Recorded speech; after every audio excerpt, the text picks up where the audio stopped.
Donc le projet Mascotte a consisté à développer une solution de cobot mobile autonome réalisant des tâches d'assemblage dans des environnements industriels différents, puisque dans ce projet, les 4 filières de l'IRT étaient représentées.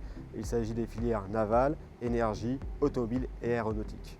C'est un projet sur 3 ans qui vient de se terminer avec un budget d'un plus d'1,6 million d'euros. Le livrable principal du projet, c'est le cobobile qui a l'originalité d'être une base commune pour 4 cas d'études différents. Un premier pour Renault où il s'agissait de visser une cloise intérieure d'un utilitaire. Pour Faurecia, de pouvoir visser une conduite d'entrée d'air. Pour GE, de pouvoir se déplacer, de pouvoir insérer et mettre en place des goujons dans des couronnes de nacelles.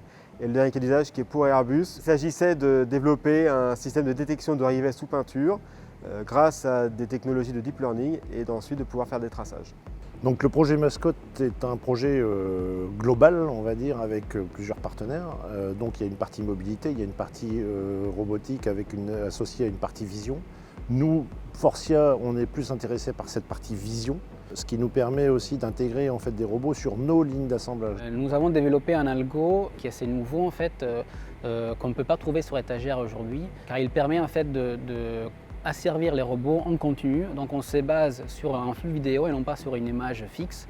Pour améliorer en fait la fluidité de nos produits, les pièces bougent sur des convoyeurs ou mues par des AGV, pourquoi pas. Et la brique vision peut être intégrée directement au robot pour pouvoir suivre aussi la pièce en cours de travail. Ce qui nous permet d'intégrer aussi des robots entre les hommes. Alors nous avons travaillé sur les aspects de traitement d'image, vision par ordinateur et asservissement visuel pour la robotique. Donc en pratique, notre travail essentiel a consisté à encadrer, conseiller les membres de l'IRT, ingénieurs recrutés pour travailler sur le projet.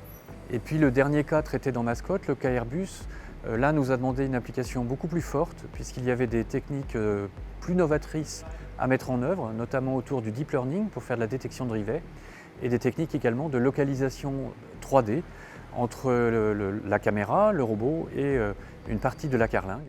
Le sentiment général est assez encourageant, enthousiasmant pour ce projet puisque en plus du robot que vous voyez là derrière qui est fonctionnel pour ces 4 cas d'usage, on a déjà via 3 membres du projet trouvé des solutions de développement, de valorisation du projet. Le cas d'application de Souter correspond dans notre cas de figure à un assemblage d'un siège et l'idée c'était de pouvoir avoir cette brique technologique développée par l'IRT directement intégrée dans les logiciels de nos contrôleurs de vissage et permettre d'offrir à nos clients une capacité de serrage plus précise et de manière plus autonome.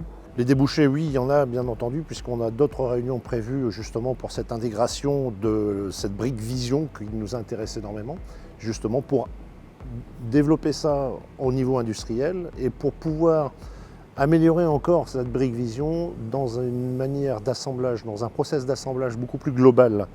Non seulement du vissage comme il a été développé ici pour le projet Mascotte, mais aussi pour du clippage, de la soudure ultrason. L'avantage d'une collaboration avec un organisme comme l'IRT, ça nous met à disposition un savoir-faire qui n'est pas interne à l'entreprise, avec un point de focus très fort sur un transfert du monde on va dire, académique vers un monde plus industriel, donc avec des gens qui sont déjà à cheval entre ces deux domaines.